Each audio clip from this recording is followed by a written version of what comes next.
Welcome to the Ricky Matthews Show from the Citizens Bank Studio. Hope you're having a fantastic day as we continue to celebrate so many incredible people across the great state of Mississippi who are really working very hard in the trenches to make this such a great place to live, work, and play, and really visit.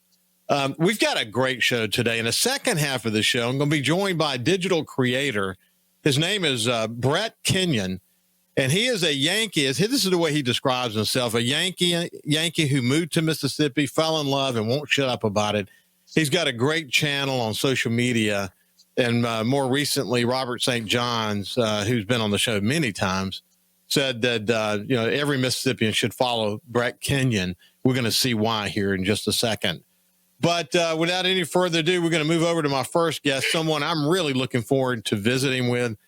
He's someone I've had the honor of getting to know over the last several years.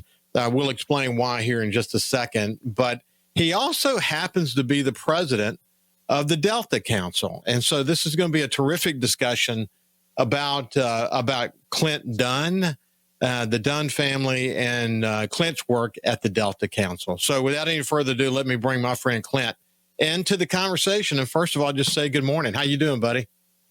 Good morning. How are you today?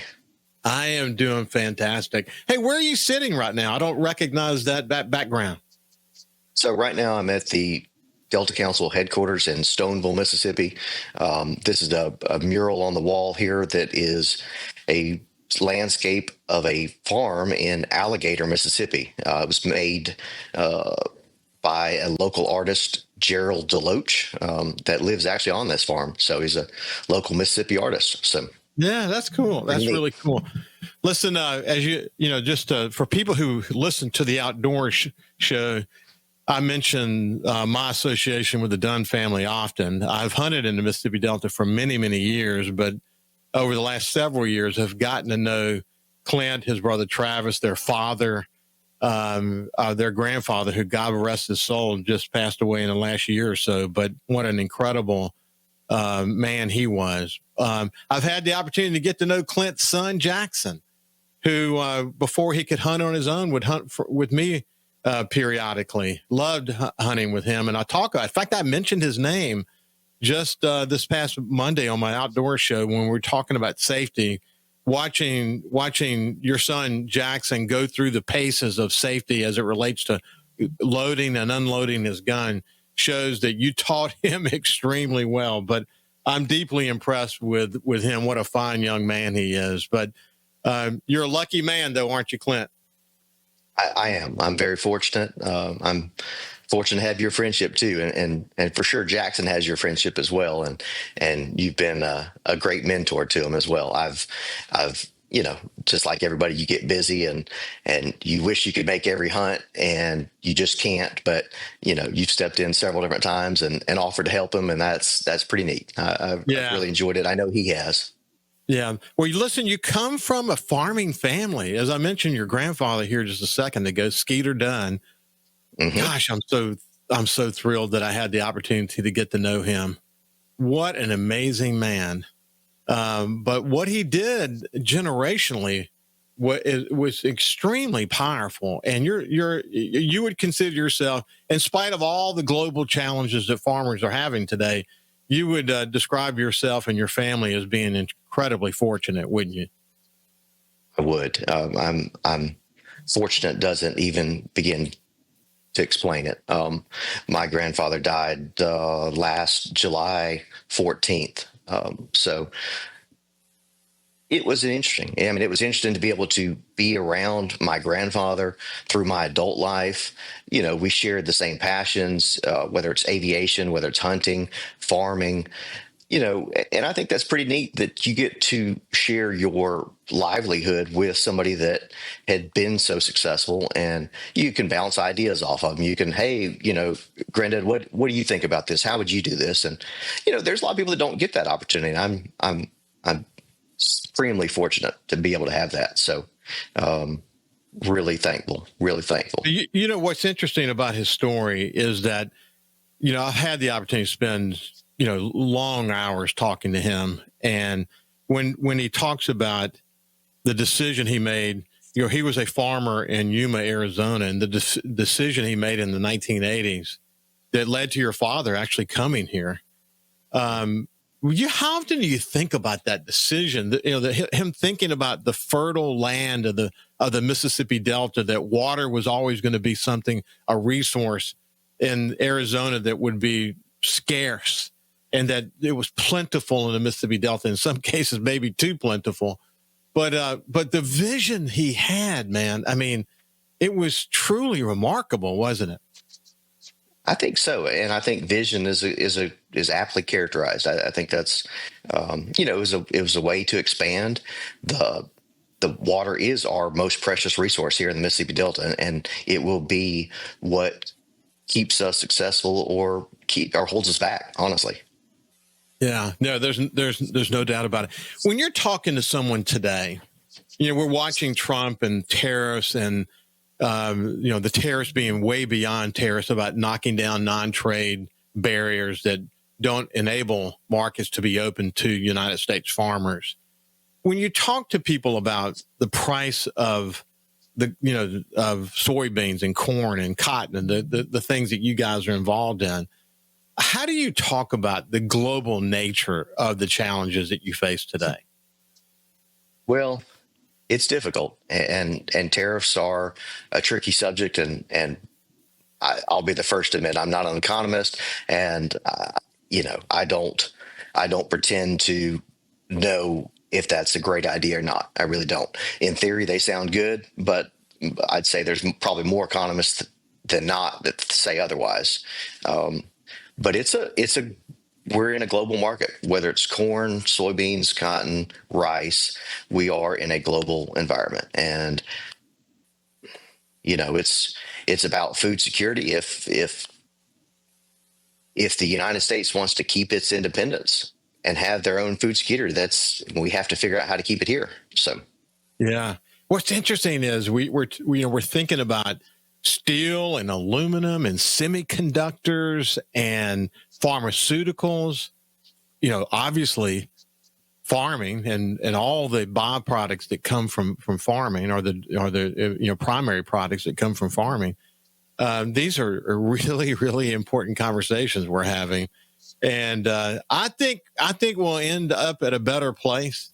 But it's a tough road between here and there. There's no doubt about it. And as the incoming president, as now the president of the Delta Council, what we probably should tell people who are not from the Delta, that of course this is being heard in the Mississippi Delta, but it's being heard also beyond the Mississippi Delta, what the Delta Council is. But did you ever, in your wildest imagination, think that you'd be president of the Delta Council at a time when these global debates and conversations are happening around farming? It's a critical time, isn't it? It absolutely is a critical time. And in no way did I ever think in a million years that I would serve as Delta Council president. First of all, I would like to say that I am unbelievably honored and humbled to have been asked to serve. This is an organization that was conceptualized in 1933, 34, formalized in 1935, right during the middle of the Great Depression. I mean, challenging times, and the leaders before me, giants. They're absolutely giants in the Delta, and I've got huge shoes to fill, and I'm honored that they would even consider me. Seriously. So, hey, what's your elevator speech? Somebody asked, "What's the Delta Council?" What do you say? So, elevator speak. I've got 30 seconds. It is a 19 county organization that represents the Mississippi Delta. 3 pillars it was founded on, or the focus was promotion of agriculture, because in the 1930s that was what we had. I mean, it still is today, but I mean that was solely what we had. And flood control and infrastructure. Those are our 3 pillars where they really started and what they wanted to focus on. So we are a regional organization. We don't get into the weeds of very local subjects, but we're out there to help the Mississippi Delta. That's it. Yeah, it's a powerful organization. I've known of it for my entire career, and the Delta Council has always had something important to say about issues that are impacting, as you said, the region of the Mississippi Delta, one of the most fertile, one of the most incredible alluvial soil areas of the world. I mean, when you think about the how special the Mississippi Delta is for a farmer, it's unlike anything else in the world, really. It really is. It's unique. It's people are unbelievable. They're I mean, such a genuine group of people. But we've got some issues ahead of us and some headwinds, and I think we can overcome them. I really do. But it's we've got some issues ahead. Well, listen, when we come back on the other side, I want to really kind of dive into a little bit about where your sense of service comes from. So you're an active farmer farming thousands of acres of land in the Mississippi Delta.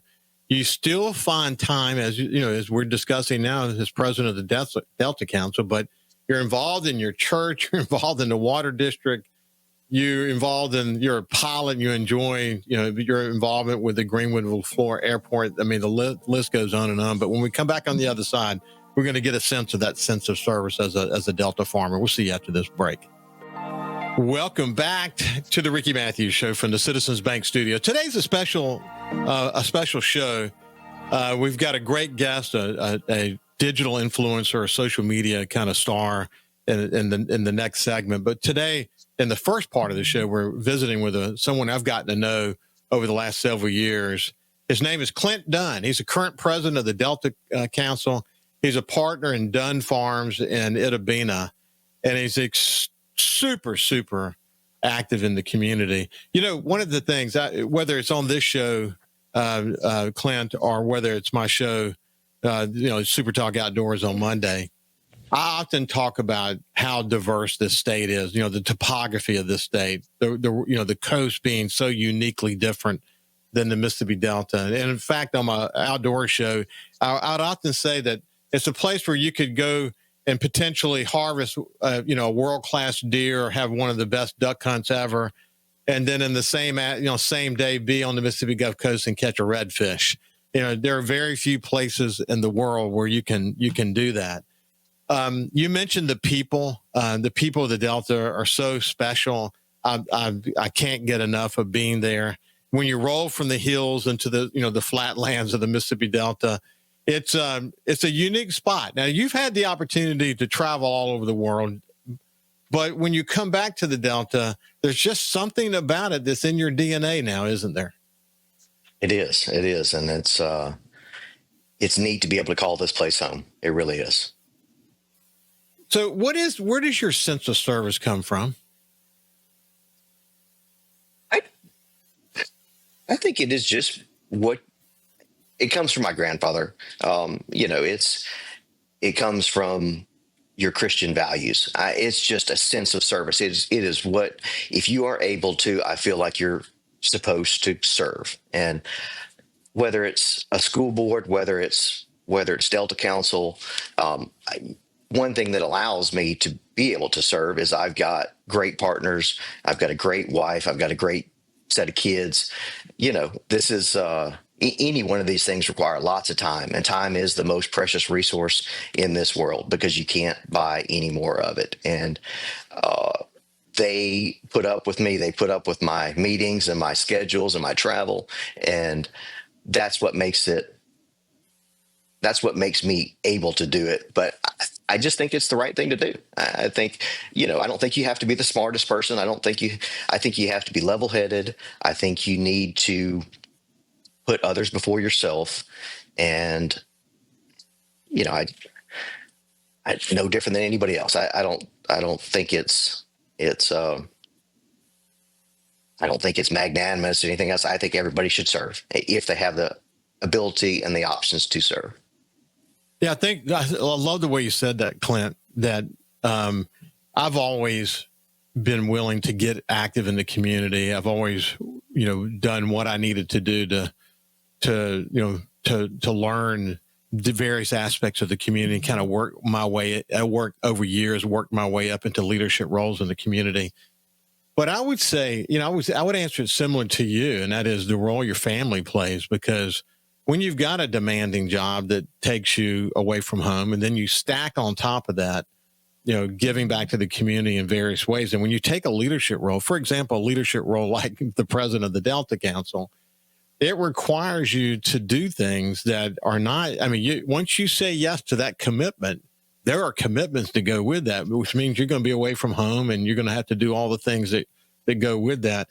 And I tell you, man, when I retired, I didn't fully appreciate it, the role that Ann played. I always fully appreciate it, don't get me wrong, but I got a deeper appreciation for it when I sat and listened to her talking to my kids and the way she managed life while I was away being busy. And I got to actually see it happen. And I remember the first time it occurred to me how deep of an understanding I had with it. I literally started to cry. I looked at it and said, my God, this is what I was missing. This beautiful, the general manager of our family, Ann, and watching her do her thing, it was just magic. But you got to have that. You got to have a great partner in life to be able to do what you do, don't you? You do. You really do. You're missing birthdays, you're missing sporting events. And like I said, these kids, that they're only young for so long and then they're off. So I'm reminded of, it's called "The Man in the Arena." It's a quote from Teddy Roosevelt, and that, to me, that sums it up. And I won't. It's fairly lengthy, but to paraphrase, it's the guy in there that's in battle all the time. He's bloodied, he's dirty, but he keeps and continues to keep fighting. He fails all the time, but at the end of the day, the world is driven by those who show up. And I think that's pretty important. I love that you mentioned that. In fact, I've read the entire Man in the Arena on this show before. And in the book that I'm writing about hope, I actually have lessons in there that talk about it. Like, one of the lessons is get your hands dirty. Some people think that, giving to a community is about writing a check. And certainly that's important. And don't get me wrong, if that's all they can do, that's a wonderful thing to be able to do. But someone who worked in the community as a volunteer after Hurricane Katrina told me that it just changed her entire perspective about what it means to give back to the community. And she said there's something you learn when you're in the trenches with others, something you learn about what giving really is. It's a lot about learning from others too. It's the cumulative, contributions of people working in the trenches together. The synergy that comes from that is so much stronger and better than just writing the check. Now, look, again, writing the check's important. Sure. And if that's all you can do that. But boy, I often say that I got more from being in those trenches than I was able to give. What I saw in others, the heart and soul of others. And in Mississippi in particular, year after year, Mississippian, we come out as one of the top 5 in the nation at giving back to the community. And there's a reason for that. And that's what you're expressing. I think the Man in the Arena really, really tells that story. But it's interesting. And if I'd interrupt too, Ricky, is in that same concept, that cumulative effect of multiple people trying to achieve one goal. And that is, that's the definition of Delta Council. We're 19 counties that, DeSoto County is significantly different than Tallahatchie County as it is from Washington County. And so it is all these people that are giving up their time, their energy, their effort to come towards a common goal. And I think that's incredible. I really do. Yeah. I tell you, man, watching the Delta Council, the way you said that, each county's different.